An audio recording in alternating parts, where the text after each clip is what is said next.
श्रेष्ठ कर्म जितने भी हैं उन सबको यज्ञ कहा गया है।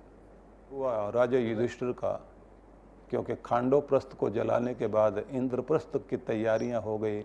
इंद्रप्रस्थ नगरी मैं नाम के एक दानव ने और विश्वकर्मा ने दोनों के सहयोग से एक सुंदर भवन बन गया और नगरी बस गई, एक राजधानी बसा दी गई और यज्ञ चल रहा है। और यज्ञों में भी न जाने कहाँ कहाँ से कितने कितने ऋषि मुनि वहाँ पहुँच गए हैं। और ऐसे ऐसे लोग भी पहुँच गए। दंडकारण्य का एक ऐसा भी ऋषि लेकर आएगे जो पत्तों की कुटिया में बैठा रहता था और कभी गया नहीं, उसकी भी एक कथा है। लेकिन मैं आपको फिर वहाँ लेकर के चलता हूँ कि जिस समय यज्ञ में रोज आहुति दी जा रही है और यज्ञ के रक्षक खड़े हुए हैं। यज्ञ के रक्षकों का कार्य होता है कि ये पावन भूमि है, इस भूमि पर कोई भी अशुद्ध चीज प्रवेश नहीं करनी चाहिए। लेकिन न जाने कहाँ से एक नेवला प्रवेश कर गया वहाँ। नेवला भी ऐसा है कि जिसका आधा भाग सोने का चमक रहा है और आधा भाग जो है उसका चमड़ी वाला है। उस नेवले को सांप नेवला तो आप लोग जानते हैं, सांप के साथ ही नेवले को आप समझते हैं आमतौर से। तो नेवला जो है वहाँ पर आया और वो यज्ञ वेदी की तरफ चलने लगा, जहाँ से धूम और राख उड़ उड़ करके दूर तक गिर रही थी। तो उस जगह जा कर के, क्योंकि यज्ञ तो जैसे संपन्न होता था, सांझ की बेला थी और वो वहाँ लोटपोट करता हुआ जा रहा है। एक ऐसे विचित्र जीव को देख करके वहाँ जो रक्षक था, यज्ञ रक्षक, उसने राजा युधिष्ठिर को सूचना दी कि एक बड़ा अजीब सा जीव आया है और उसको हमने भगाने की कोशिश की, फिर भी वो गोल गोल घूमता है। तो कहते हैं कि युधिष्ठिर आए, उन्होंने जीवों की भाषा को समझते थे, तो उन्होंने आंखें बंद करके ध्यान लगाया और उसके बाद उस जीव की भाषा को समझा और उसके बाद उससे बात करनी शुरू की कि तुम कहाँ से आए हो। तो उसने कहा हम कुरुक्षेत्र से यहाँ पहुँचे हैं। अब कुरुक्षेत्र और दिल्ली का अंतर आप समझ लीजिए, कहाँ से चल करके वो आया होगा। अच्छा, तो यहाँ किस लिए आए हो? बोले बहुत कीर्ति सुनी आपकी, हर ऋषि मुनि के मुख से यही उच्चारण हो रहा है कि एक महान यज्ञ हो रहा है, उस यज्ञ में न जाने कितनों के जीवन में रूपांतरण हो जाएगा। तो मैं आधा भाग मेरा चमड़े का बना हुआ और आधा सोने का है, मैं पूरा चमकता हुआ शरीर बनाना चाहता हूँ अपना। यहाँ सोने से मतलब जो है सिर्फ सोना धातु का नहीं बना हुआ था, सोने की तरह से चमकता हुआ आधा शरीर था उसका, आधा बेचारे का काला और आधा सोने जैसा चमक रहा है। मैं पूरी तरह से दिव्य हो जाना चाहता हूँ। तो युधिष्ठिर पूछते हैं तुम्हारा आधा भाग सोने जैसा चमकता हुआ दिखाई दे रहा है, ये कैसे बना? बोले एक यज्ञ में भाग लिया था मैंने, एक गरीब के घर में यज्ञ हुआ था। कहा उस गरीब के घर का यज्ञ इतना बड़ा था क्या? बोले मैं यही सोच रहा हूँ कि गरीब के घर का यज्ञ बड़ा था या राजा युधिष्ठिर का यज्ञ बड़ा है। पूछता है कि वो यज्ञ कैसे हुआ था? बोले वो उसमें अग्नि नहीं जली थी, उसमें आहुतियाँ नहीं दी गई थी, उसमें पंडितों ने बैठ करके मंत्र पाठ नहीं किए थे और उसमें ऋषियों का डेरा भी नहीं जमा था। फिर वो यज्ञ कैसा हुआ? बोले अकाल पड़ा हुआ था एक जगह। उस अकाल में एक ब्राह्मण के घर में, जिसके पास में 3 दिन से भूखे लोग थे और उन्होंने न जाने कहाँ कहाँ से अन्न के दाने इकट्ठे करके लेकर आए और उनको कूट पीस करके उन लोगों ने जो है रोटियां बनाई और उसके फिर 4 भाग उन्होंने किए। 4 भाग रख करके पत्तल के ऊपर, पत्तों के थाली पर रख करके उन्होंने मंत्र पाठ करना शुरू किया। लेकिन गृहस्थ थे, गृहस्थ व्यक्ति का अपना नियम है, आसपास कोई भूखा हो तो आवाज़ देनी होती है कि अगर मेरे भोजन में से किसी आदमी की जान बच सकती हो तो मैं निमंत्रण देता हूँ, आए मेरे भोजन का कुछ प्रसाद वो भी ग्रहण करें। क्योंकि भोजन अमृत बनता है, तभी भोजन को अमृत बनाने की एक विधि है गृहस्थ लोगों की। क्योंकि कमाने के समय में इंसान से कुछ न कुछ गलतियां होती हैं, कुछ न कुछ पाप होता है। वो पाप व्यक्ति भोजन के साथ खा जाए तो सिर पर जाकर के बैठ जाता है और व्यक्ति से अनीतियां कराने के लिए उसको प्रेरणा देता है। तो उन्होंने कहा कि हमारे मन में अनिति ना आए, तो मन में भावना आई कि हम आवाज़ दें।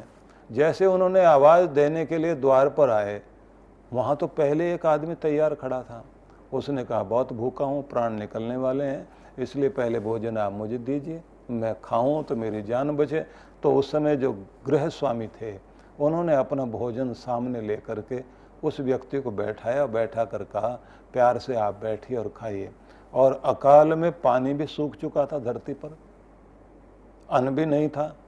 कैसे भी करके ये पानी कहाँ से इकट्ठे करके लेकर के आए थे, थोड़ा सा ही तो पानी था। और वो थोड़े से भोजन के 4 भाग जो सजा करके रखे हुए थे, खाने वाले व्यक्ति ने एक भाग खाने के बाद कहा कि इससे तो मेरी आग और भड़क गई है। और उसके बाद उस गृहस्थ व्यक्ति की पत्नी ने भी अपना भाग दे दिया, उसको भी वो खा गया। और उसके बाद में उसका जो बेटा था उसने कहा कि मैं भी अपना भाग देना चाहता हूँ। 3 दिन से भूखे लोग थे। और फिर पुत्र वधू ने भी अपना भोजन का भाग दे दिया। और फिर उससे कहा कि आए वे अतिथि देव, जल भी पीना चाहोगे तो सबके हिस्से का पानी भी उसने पीकर कुल्ला और कर दी। मुंह में अन्न के कण थे उसके, और कुल्ला करने के साथ जैसे उसने पानी फेंका, मैं वहाँ से चलता हुआ उस घर से निकल रहा था और वो कुल्ला पानी मेरे ऊपर गिरा। और उसका गिरना क्या था, आधा भाग मेरा सोने जैसा हो गया। पूछा कि वो आदमी कौन था? बोले वो धर्म आया था उनके घर में परीक्षा लेने के लिए। धर्म ये पूछने के लिए आया था कि ब्राह्मण देवता तुमने अपने जीवन में बहुत धर्म कर्म किया होगा, लेकिन धर्म की परीक्षा तो तब होती है जब तुम्हारे जीवन में संकट होता है, या फिर जब तुम बहुत संपन्न होते हो, जब तुम्हारे पास ऐश्वर्य होता है, जब तुम्हारा प्रभाव बहुत बड़ा होता है, शक्ति बड़ी भारी होती है। उस समय तुम अन्याय करने के लिए हर समय तत्पर रहते हो, किसी की बात सुनना नहीं चाहते, या फिर बहुत विपन्न होते हो जिस समय तुम्हारे पास कुछ रहता नहीं। प्राण बचाने की भी जब बारी आ जाए, इंसान भूखा आदमी क्या नहीं कर सकता। जिसको कहते ना बुभुक्षितम किम न करोति पापम, आदमी भूखा हो तो क्या पाप नहीं कर जाता। धर्म की परीक्षा तो उस समय होती है, लेकिन उस समय भी उस व्यक्ति ने अपना धर्म निभाया, तो धर्म ने उस परिवार को आशीर्वाद तो दिया, लेकिन मुझे भी आशीर्वाद मिल गया। आधा भाग शरीर मेरा जो है सोने का चमकता नजर आ रहा है। उसके बाद मैं जिधर भी जाऊं लोग मेरी प्रशंसा करते थे और कहते थे न जाने कहाँ से तेरे जीवन में ये गुण आ गया, इस धरती पर ऐसा नेवला नहीं देखा। आधा भाग सोने जैसा चमक रहा है। तो मेरे मन में आया एक यज्ञ तो गरीब के घर में हुआ था, अब एक धर्मात्मा का यज्ञ हो रहा है, वहां जाकर के उसके राख पर वहां थोड़ा भी लोटपोट होऊंगा, न जाने कितने ऋषियों के चरण धूलि वहां गिरी होगी, उससे मेरा शरीर पूरा का पूरा सोने जैसा चमकेगा। लेकिन युधिष्ठिर राजा, तुम्हारे यज्ञ में वो बात नहीं है जो गरीब के यज्ञ में बात थी। कहीं ना कहीं अहंकार बचा हुआ है। जब तक अहंकार नहीं टूटेगा और जब तक तुम परमात्मा के साथ में अपने मन को नहीं जोड़ोगे, तब तक तुम्हारे यज्ञ के अंदर वो बात नहीं आएगी कि किसी के अंदर रूपांतरण तो हो ही, लेकिन उसकी काया में भी रूपांतरण हो जाए। जैसे मेरी काया भी चमक गई, मेरा तो कोई कर्म भी इतना अच्छा नहीं, लेकिन पुण्य आत्मा के घर के सामने से होकर गुजरा हूं, उतने से भी मेरी जिंदगी में परिवर्तन आ गया। पुण्य आत्मा जहाँ रहते हैं, धर्मात्मा लोगों के आसपास उनकी जो पवित्र किरणें होती हैं वो भी लोगों के जीवन को बदल दिया करती हैं। लेकिन यहाँ आने के बाद मुझे कोई फर्क नहीं पड़ा।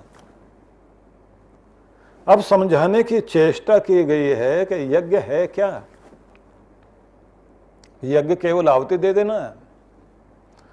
सनातन ब्रह्म तक पहुंचने के लिए कहा गया है कि तुम उस अमृत का प्राश तो करो, उसको खाओ तो सही। अमृत प्राश करना, अमृत को ग्रहण करना, खाना, तो वो वही है कि तुम्हारे जीवन में जो पवित्र कर्म हुए हैं, ध्यान रख लीजिए, उस पवित्र कर्म का फल जिंदगी में जब आता है तो वो आपको अमृत की ओर लेकर जाता, परमात्मा की तरफ लेकर जाता। इसलिए सबसे पहले तो इस क्षेत्र का नियम ही ये है, यहाँ श्रद्धा और विश्वास और आत्मत्याग, क्योंकि यज्ञ में सबसे पहले त्याग ही सिखाया जाता है। इदं न मम, मेरा नहीं है, ये परमात्मा तेरा ही है, तेरे लिए ही अर्पित है। अगर ये भावना हमारे अंदर आ जाती है तो हमारा यज्ञ पूरा हो जाता है। हिंदू धर्म की बुनियाद वेदों के ज्ञान पर टिकी है। 4 वेदों में यजुर्वेद ऋग्वेद के बाद दूसरा वेद माना जाता है। वैदिक धर्म के इस परिपाटी को जीवंत रखने वाले महान संत हैं युग पुरुष परम पूज्य श्री सुधांशु जी महाराज। समस्त भुवन का, विश्व का केंद्र बिंदु यज्ञ है, सत्कर्म है। इस पुण्य कर्म के माध्यम से हमें क्या मिलता है, और खास तौर से वेद से, तो स्तुता मया वरदा वेद माता प्रचोदयंताम पावमानी द्विजानाम, जो प्रेरणा दे और पवित्र करे। आयु प्राणम प्रजाम पशुम कीर्तिम द्रविणम ब्रह्म वर्चसम मह्यम दत्वा ब्रजत ब्रह्मलोकम। आयु बढ़ाए, प्राणों की रक्षा करे, संतान को सुख और सौभाग्य दे, हमारे पशुओं की सबकी रक्षा हो, यज्ञ करने वाले को कीर्ति मिले, द्रविणम उसका धन बढ़े, ब्रह्मवर्चसम और प्रभु की अनंत अनंत कृपा उसकी जिंदगी में हो सके। भक्तों के कल्याण के निमित्त ही पूज्य श्री का एक और महत्वपूर्ण अनुष्ठान का संकल्प दिनांक 26 अक्टूबर से 5 नवंबर तक विशेष यज्ञ अनुष्ठान के अंतर्गत 26 से 30 अक्टूबर तक वेद पाठी ब्राह्मणों द्वारा पूरे विधि विधान के साथ यजुर्वेद यज्ञ एवं 31 अक्टूबर से 5 नवंबर तक गणेश लक्ष्मी महायज्ञ का लाभ घर बैठे ऑनलाइन पाएं। आप इस यज्ञ में सम्मिलित होकर ऐसा चमत्कारिक श्री यंत्र प्राप्त कर पाएंगे जो विद्वान ब्राह्मणों द्वारा वैदिक पद्धति से प्राण प्रतिष्ठित अर्थात सिद्ध किया जाएगा। तो बिना विलंब किए हुए श्री गणेश करें पंजीकरण हेतु।